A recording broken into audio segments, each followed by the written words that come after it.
Welcome back to the Daily Drum on WHUR and Sirius XM Channel 141. This is the Insight segment. I'm Harold Fisher. Tonight, it's a Wellness Wednesday conversation, and we're talking about a powerful advancement in the fight against cancer. Proton therapy. Experts say it's a highly precise form of radiation that targets tumors while minimizing damage to healthy tissues. From prostate and breast cancer to pediatric cases, proton therapy is changing lives. But what is it exactly? And who has access to this cutting-edge treatment? We'll break it all down and talk about the promise and the challenges of this life-saving technology. My guest tonight is Dr. Matthew J. Ferris, medical director of the Maryland Proton Treatment Center and assistant professor of radiology oncology at the University of Maryland School of Medicine. Dr. Ferris, thank you so much for joining me for this conversation. Hey, Harold, thanks for having me. It's good to be here. Sure thing. First of all, let's just start at the ground floor. Explain what proton therapy is and how it differs from traditional radiation therapy.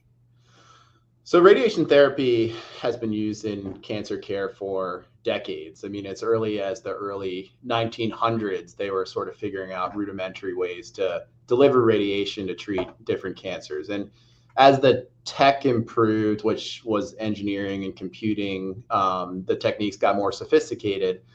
Proton therapy, they've been able to generate for, a couple decades now, but really it was an advance in the software and the computing that allowed us to have the modern iteration of proton therapy, which is called pencil beam scanning. And so it is a form of radiation therapy, but most centers around the country, most people who've gotten radiation would have gotten photon-based techniques, which, what does that mean? It uses a different particle. So photons that are used for radiation therapy are basically just high energy X-rays that they direct at the target. And they've been good. They've been effective at what they've needed to do through the years, but they're sort of limited by the physics of what an X-ray can accomplish. And so that's where proton therapy comes in. It still is radiation therapy. It just uses this positively charged hydrogen atom to deliver that radiation therapy instead of a photon particle. And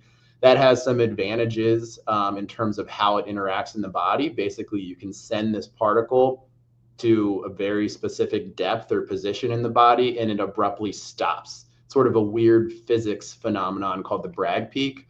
So basically, you can send the dose where it needs to go, and it stops immediately past the target and does not continue to give dose, which can cause side effects past the target. And that's sort of what it's all about. So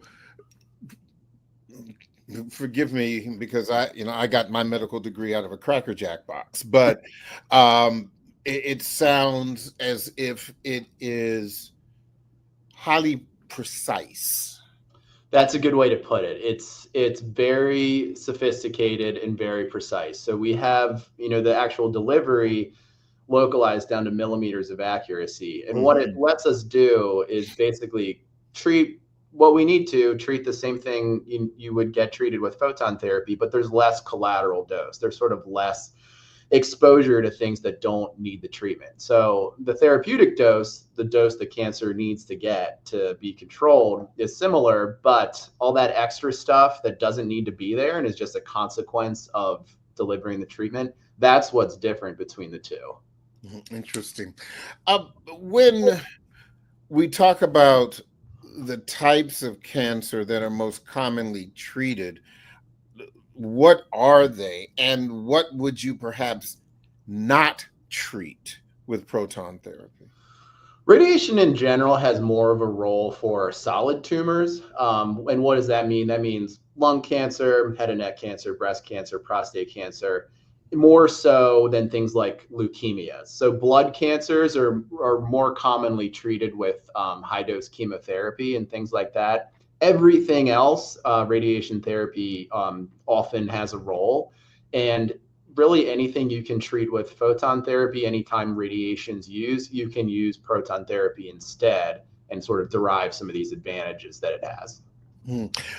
As you probably read last week, uh, BET Teen Summit host and MTV VJ Ananda Lewis lost her battle with breast cancer, and she chose to follow a natural cancer care over conventional treatment. Obviously, you did not treat her, and she had been very public about the challenges of her breast cancer at one point having what she described as a lemon-sized tumor discovered last fall.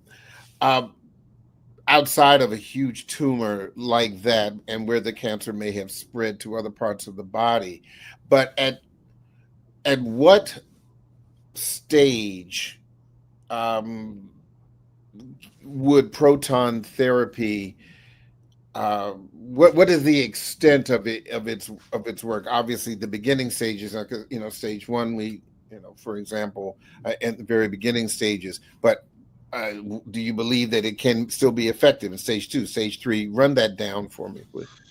Yeah, so radiation has been used for decades for treatment of breast cancer. It's typically after surgery, sometimes after chemotherapy and surgery. And really, it came, it's used for most cases now that are localized, meaning non-metastatic. And that's really stage 1 through stage 3 for the most part. And for breast cancer, like most other cancers, when you get to stage 4, those are more aggressive cancers that have spread elsewhere, so outside the breast, and those ones are harder to cure. But for the curable cases, stage 1 through 3, where it's localized to the breast or even the breast and the lymph nodes, radiation is often used, whether that person's had a mastectomy or total removal of the breast and a section of some of the lymph nodes in the armpit, or if they had something called breast conserving surgery, where they just do a lumpectomy and remove the tumor itself. Radiation is often used to minimize the risk of a recurrence in that area. So in the earlier stage cases, we're doing these treatments increasingly quick. So it's a briefer, less inconvenient time, for the patient to come to our clinic. And that can be done in anywhere from 5 to 16 treatments. And it tends to be, really well tolerated, maybe a mild skin reaction. And then the more advanced cases, especially when there's lymph nodes involved, those treatment courses are a little more prolonged, maybe, up to 30 treatments or so. And that is where, protons can really shine for some of these cases where they're more advanced, or maybe the patient is younger and has, going to live a long time, and we want to really be conscious about what are the long-term effects of radiation therapy, because it's not a benign treatment. So breast cancer, what's immediately behind the breast in the body, it's the heart, it's the lung. So one of the main coronary arteries, or the arteries that feeds the heart, and if it gets a blockage causes a heart attack, is immediately behind the breast tissue on the left. So left-sided breast cases especially, there's a dramatic reduction in dose to the heart for proton therapy versus photon therapy. And we know there's a big New England Journal of Medicine publication from a few years ago that suggests that for every additional gray, which is a unit of energy we measure therapeutic radiation, of average heart dose, the risk of a cardiac event for a breast cancer patient goes up by like 7.4%. So it's, then the reduction in the average heart dose for a proton case could be potentially 5 times less than what a photon patient would get. So basically, yeah, radiation's been used for a long time successfully to help treat breast cancers and prevent them from coming back, and it's really good at doing that. And protons can do it with potentially less side effects over the long term. So with that said, and this kind of goes back to the question I asked earlier about proton compared to traditional radiation therapy. Is this an either or?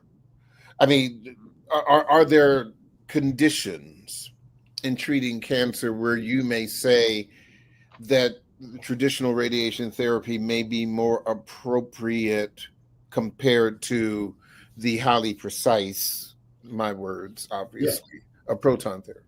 Yeah, that's a good question. And there are specific circumstances where we still, and, I have access to both being, faculty at the University of Maryland School of Medicine. We've got many photon sites throughout the state. And so we triage patients to where, the technology is best for them. So very small lesions in the brain or the lung are often very good for radiosurgery, which is a very focused photon-based approach. And we use that heavily.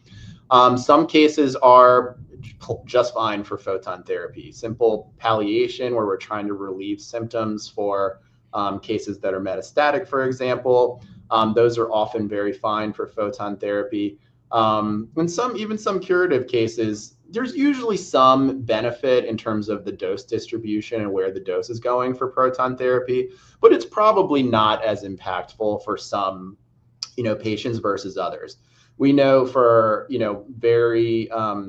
for head and neck cancer, for example, which is one of the things that I focus in, there's a randomized large phase 3 study that's directly comparing photon versus proton therapy. And at first in the early, with the early clinical data coming out for proton therapy, everyone was focused on the side effects. And, we gradually knew that, yeah, it's definitely causing less side effects for people. Head and neck cancer is tough treatment to get through. Protons seem to have the rate of needing a feeding tube. People get back to work quicker. They have less dry mouth over the long term. But finally, last week at one of the big conferences in Argentina, they presented the longer term data from that randomized trial showing that the proton patients actually, the overall survival was 5% greater. And that's potentially because of better cancer control. It's maybe because they're doing better long-term from their side effects. But whereas initially we were just using this tech because it didn't bother people as much and they weren't as affected by the treatment, it seems like these benefits are potentially translating to, people living longer, which is really exciting. You said head and neck cancer. What do you mean by that? Yeah, it's sort of hard to wrap your head around, but it's basically exactly what you think. It's sort of everything from, from here up. And brain cancer is sort of a different realm in cancer care, and we call those CNS cancers or central nervous system cancers. But because that's what I was thinking. Yeah, head and neck cancers are throat cancers for the most part. Throat, so tonsil, something called the base of tongue, your voice box, your larynx. You got salivary glands here and here. Skin cancers can, pop up on the face and be pretty aggressive. So most of them are throat cancers. And increasingly, these are HPV related throat cancers. So, the HPV vaccine has only been available for, a couple decades at this point. But there's a whole cohort of people, including myself, who were not, who the vaccine was not available. We were right. Now adolescents get it, and eventually these rates of HPV related cancers will go down again, but they're still rising. So they cause throat cancers, tonsil cancers, base of tongue cancers. The good thing is they're very sensitive to treatment and the cure outcomes are good. So we might cure 80 or 90% of these people who have these cancers, but the treatment itself is still tough because you got to keep eating. There's a lot of irritation that comes with that, and people lose weight. And so it's a lot of work and a team effort to get people through these treatments. But fortunately, we do have effective treatments, and our goal is to leave people with as little lasting side effects from the treatment course as possible. Real quick, before I take a break, how can people get more information about the Maryland Proton Treatment Center? For more information or to schedule a consultation, we're always happy to talk. You can visit askforprotons.com or call us at 410-369-5200. Let me have that website one more time slowly, please. So that will be askforprotons.com or call us at 410-369-5200. Dr. Ferris, this is fascinating. I have so many more questions about this, but we are going to take a break. Don't forget, you can hear this and every edition of the Daily Drum Insight segment via podcast on our website, WHUR.com. The Original Quiet Storm with Raheem Devon is next on WHUR. This conversation continues on Sirius XM, channel 141 and 96.3 HD2 in just a few seconds. Welcome back to the Daily Drum on Sirius XM, channel 141. I'm Harold Fisher. We continue our Wellness Wednesday conversation about proton therapy. My guest is Dr. Matthew J. Ferris, Medical Director of the Maryland Proton Treatment Center. He's also Assistant Professor of Radiation Oncology at the University of Maryland School of Medicine. I wanted to go back to where we left off regarding the actual side effects and the like. But if you don't mind, Dr. Ferris, let us say that a patient needs to come in for a first treatment. Let's just say a stage 1 breast cancer or stage 2 treatment. Kind of walk me through, I mean, outside of walking in and filling out the paperwork, so to speak. But I mean, what happens? Is there a robe? Is there like the lead apron that you get at the dentist's office? Just kind of share how that works. Yeah, so we function as part of a multidisciplinary care team. So most of our cases are discussed among all the specialists within who treat that disease site, surgeons, medical oncologists. So, before coming in or immediately after we meet with the patient, we just make sure everybody's on the same page. We've reviewed the case. Everybody's comfortable with the treatment plan. We're all aligned in our recommendation, which of course is always based on national guidelines. And all of these guidelines are for the most part pretty standardized by the National Comprehensive Cancer Network. So when we're meeting with them, whether it's somebody we're treating with radiation alone, radiation plus chemotherapy, or radiation after or sometimes before surgery, we've got an idea what the plan is going to be ahead of time. We walk through that plan with the patient. They feel comfortable. We talk about the side effects. And then the next step is scheduling a radiation planning session. And what is that? It's a scan. So it's a CT scan. And we get that patient in the position they're going to be in every day during treatment. So for head and neck cancer patients and brain cancer patients, brain tumor patients, they typically wear a mask. So it's a plastic, it's called a thermoplastic mask. And it's we heat it up and it molds precisely to their head, neck, and shoulders and keeps them still during treatment, which lets us be, as accurate as we can be. So they're very still every day on the treatment table. So, lung cancer patients and breast cancer patients are often laying there with their arms up. That gets the arms up and out of the way so the beams can come in and treat where they need to. So that scan gives us basically a 3D template to design the radiation plan for the patient. So the scan that is imported into our computer software, and then me and my trainees and a whole team of people work on designing those plans. So I sit through an outline in 3 dimensions. I almost feel like I'm a fancy graphic designer sometimes. Mm-hmm. I'm drawing out exactly where we need to target in this fancy computer software and where we need to avoid. And then I tell the team how many treatments we're doing, my goals in terms of what we need to cover, what we need to avoid, what can safely get what amount of radiation dose. And we have people called medical dosimetrists who manipulate the software and actually design where the beam angles come in and how much energy is going where. We have medical physicists who, supervise a lot of that process as well. And they also help with rigorous quality assurance of the machines themselves.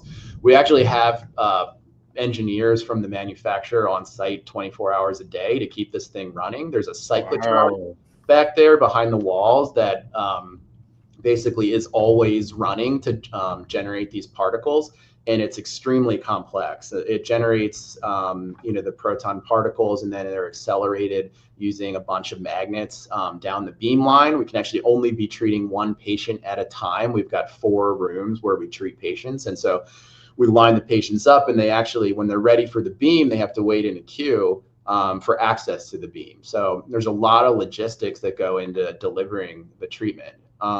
So once the radiation plan has been devised, we bring the patient back and get them set up. And at that point, it's all about execution. So it's all about getting the patient in the position they're supposed to be in during the treatment course. And that way, we will keep a very close eye on where the dose is going, and are there any changes with their anatomy during the treatment course, because sometimes tumors shrink or people lose weight, and we got to keep an eye on that.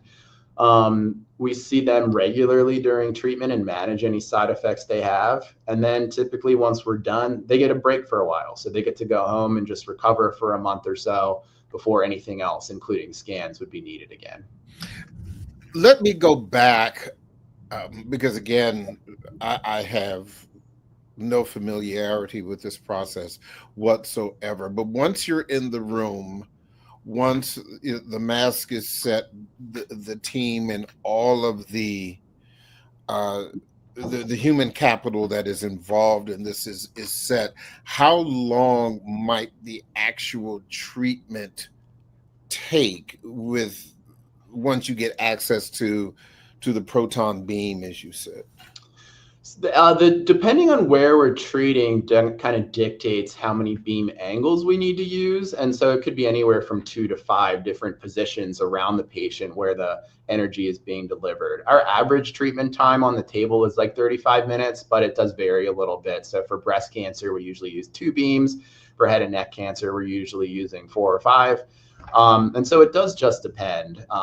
And so they're on the treatment table for 35 minutes. Before we actually deliver the treatment, we usually do some form of onboard imaging. And what that means is we're taking X-rays or a CT scan on the treatment table to confirm that people are in the exact right position prior to proceeding. So it's all, as precise as it can possibly be.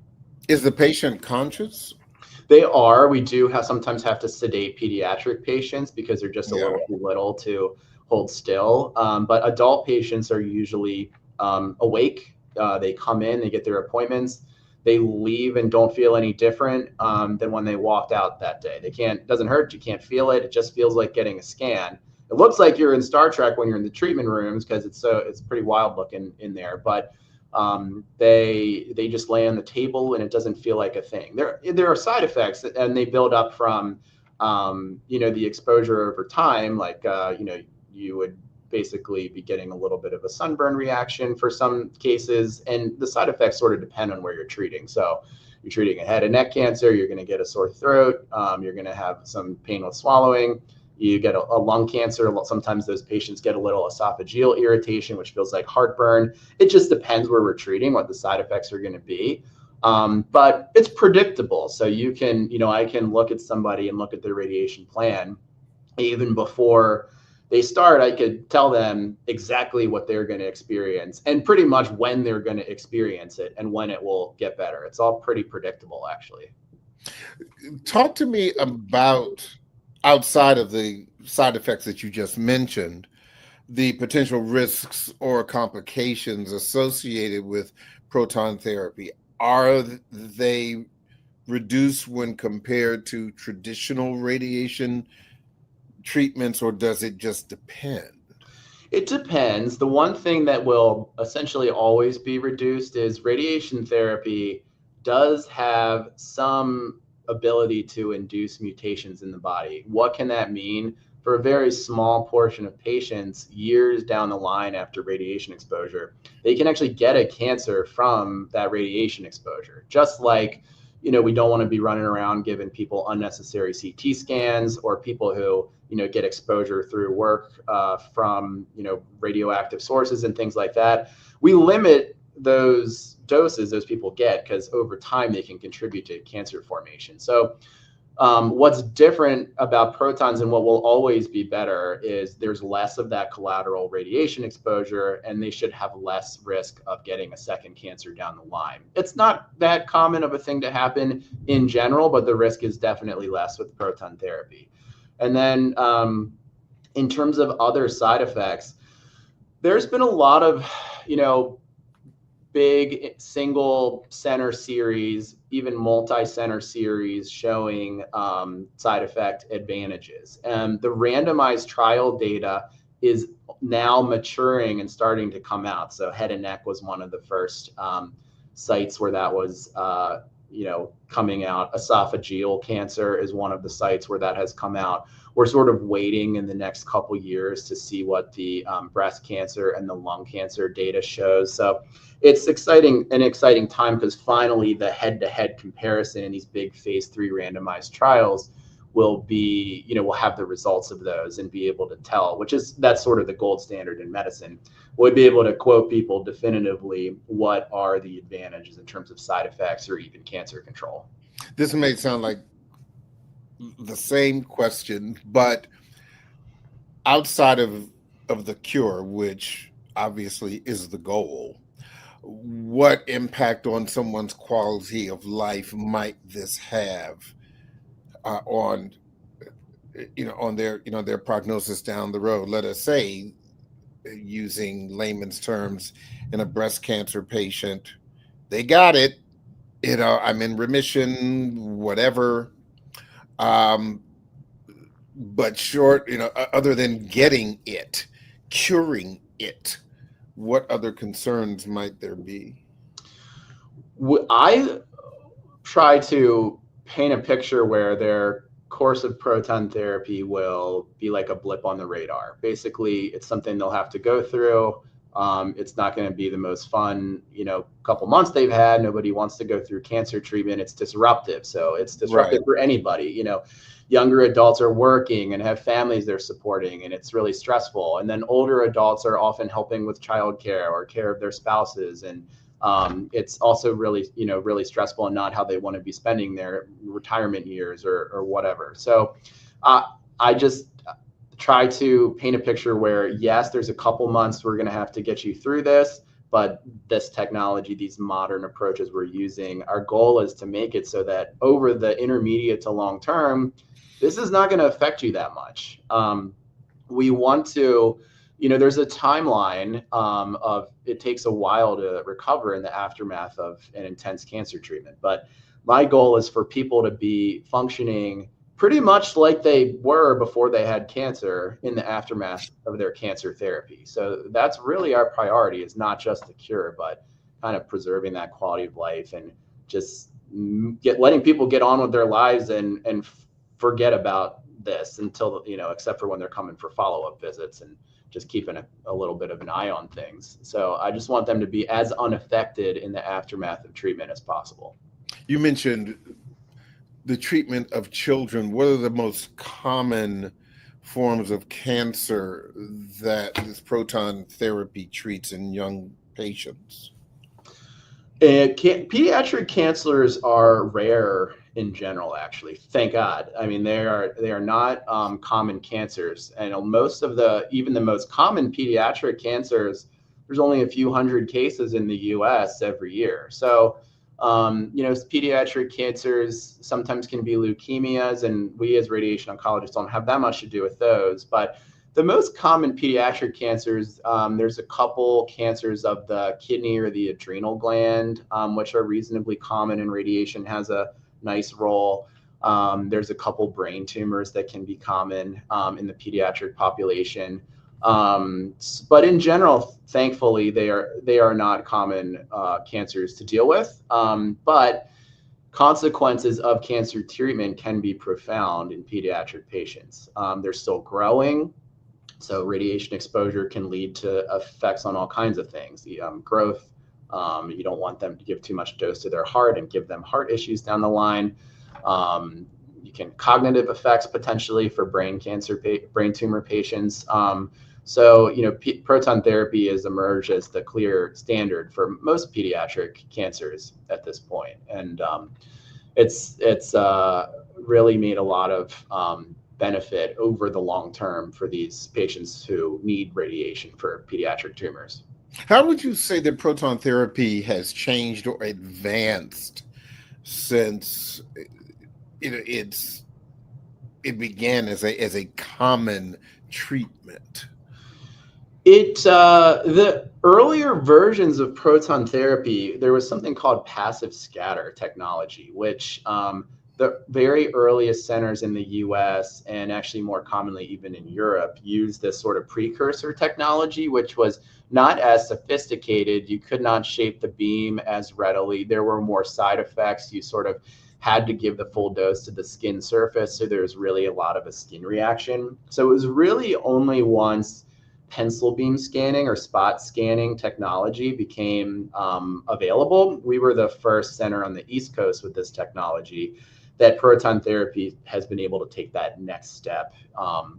We opened in 2016, and these centers are opening more commonly around the country. The tech has gotten easier to implement in a smaller profile. So while we have a huge center with 4 treatment rooms, there are single center rooms that are sort of popping up around the country and are giving access of this tech to places that didn't have it before. So I think let's talk about the thing that everyone wants to talk about. Is proton treatment, is it covered generally in medical insurance? What has been your experience with that? Do insurance companies often defer to more traditional treatments? What are your thoughts about that? It varies by state quite a bit, actually. The state of Maryland, fortunately for us, has been very favorable for approvals for proton therapy. So our insurance approval rate is a little over 90%. We try to use it on the cases where it's most useful and relevant.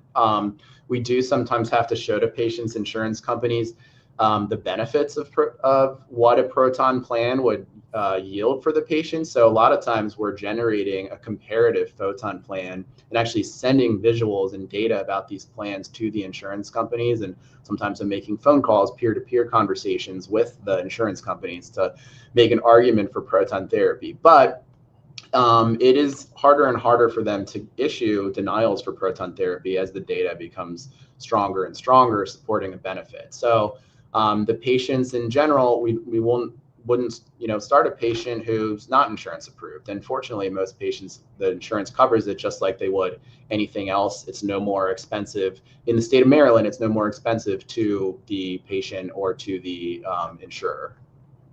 And I don't want to scare anyone, obviously, but just based on the detail that you shared earlier, not just your role, but also the other medical staff, the technicians, the engineers who are on premises to make sure that the tools do what they're supposed to do. I mean, it sounds expensive, Dr. Ferris. It's a huge undertaking, and financing these centers was not cheap. And the reimbursement model for radiation therapy in general and proton therapy especially has been not ideal, is not kept up with some of the pharmacologic or more medicine-based interventions. So radiation therapy is a tiny portion of healthcare spending and oncology spending in this country, even though half of patients will need radiation for treatment of their cancer. We're tiny in comparison to the money people spend for chemo drugs and immunotherapy. And yet, the healthcare environment is challenging. The state of Maryland is notoriously not an easy place to practice medicine in terms of the overall environment with insurance reimbursement rates and expenses. It's a high cost of living part of the country. So yeah, it's a challenge across the system. And the state has budget challenges. Those have trickled over to UMB. And now there's some more uncertainty with grants that fund the research apparatus to a lot of these big academic institutions. So I mean, I think in general, healthcare is a complicated issue. I certainly don't have the answers. I'm fortunate in that most of our patients are insurance approved and we're able to deliver it. And the technology, which is my main priority, but you're right. I mean, it's financially increasingly challenging for a lot of healthcare, including radiation oncology. And suffice it to say, I mean, you're not the first physician who has shared those thoughts about the difficulty of practicing medicine in the state of Maryland. One of my closest friends, who was is a gerontologist, moved out of practicing into consulting because of some of the really steep challenges in the state of Maryland. I mean, it's not obviously a conversation for this, but I am familiar with those kinds of conversations that you were just sharing, or friends has shared. Even my own doctor has said so. Obviously, there does need to be some work in that area. I did want to ask you if you had any anecdotes that you would be willing to share, some success stories or outcomes that you are particularly proud of. That you can change the names to protect the innocent, but I certainly would be interested in hearing some of the interactions with patients who've had proton therapy where things just worked out even better than you might have even hoped.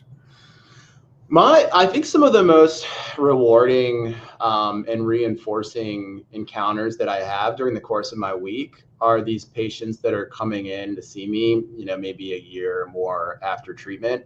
And it's mostly a social visit because they've got nothing going on. Those are the best visits. Their cancer's cured. They've got no symptoms or minimal symptoms that are bothering them. I hear about their kids or their grandkids or their latest trip they're going on. And I think that during the course of my week is, and it happens often, and that keeps us going. And not everybody's going to have a good outcome. I mean, we're a long way from curing cancer in this country. I think it'll get better. I'm sure there'll be, some targeted vaccine or who knows what, some personalized, therapy that emerges over the next, 20 plus years, but it is slow going. And, as much as we're advancing and finally we're improving cure outcomes, it's minimal advances. I mean, it's the best time ever if you had to get a cancer historically, but finally we're starting to budge the cure rates, but we've got a long way to go. And I think the other thing that is satisfying is a lot of times people come to me when they have no other option. So in addition to all these sort of elegant cases where, I can offer the same thing somebody else can, I can just do it more sophisticated. I can also offer things that other people can't. So basically what I'm talking about is re-irradiation. So we can, a lot of people have heard if they've gotten a course of radiation, once you've gotten radiation, you can't get it there again. But a significant portion of our patients here are being retreated. So I'm retreating people to the same curative doses, a second time. And they get sent to me from around the state and around the region for situations like this. And sometimes radiation, again, is their only option that could offer them long-term cancer control. And so it's really gratifying to be able to essentially save someone's butt who doesn't have another treatment option. That's another thing that we can do here by giving the dose more focused and limiting dose to things like spinal cord and bone and heart, big blood vessels that shouldn't get radiation exposure a second time. It's gratifying to be able to offer that to people who don't have another option.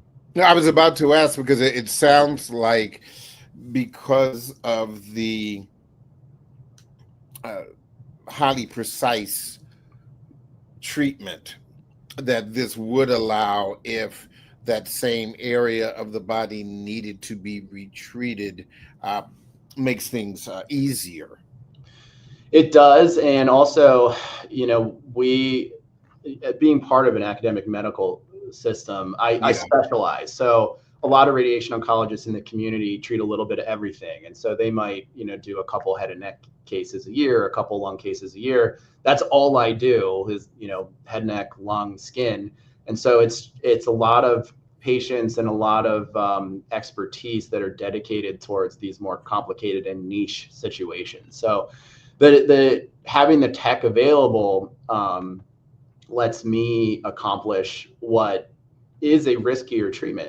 It's tissue that's seen dose before. We have to be extra careful. Some tissue gets recovery. So, if you give the spinal cord a certain amount of dose, over time it will recover and sort of forget a portion of the radiation that it saw. It won't forget all of it probably, but it can, if you give it long enough, it might forget like half of what it saw. And that gives us some room to work with. So we're very careful when we re-irradiate to limit, dose going where it doesn't need to go. But it is a little riskier than getting treatment the first time. This has been a very fascinating conversation for me. I certainly learned something, but I also hope that our listeners who are in the midst of trying to address any form of cancer or just need information, even if they aren't, because, and I'm sure you know this, we all know someone who knows someone who is trying to deal with the difficulties of cancer. And so I think that this was extremely helpful. Let me have that phone number and the website again, Dr. Ferris, before I end this conversation. Our website is askforprotons.com, ASKFOR protons.com. And our phone number is 410-369-5200. Dr. Matthew Ferris, Medical Director, Maryland Proton Treatment Center. Thank you so much. I really appreciate your time. You've been very educational, and good luck to you and all of your patients. Okay, thanks so much, Harold. Sure thing. That is the Daily Drum for this Wednesday, June 18th. I'm Harold Fisher. Good night.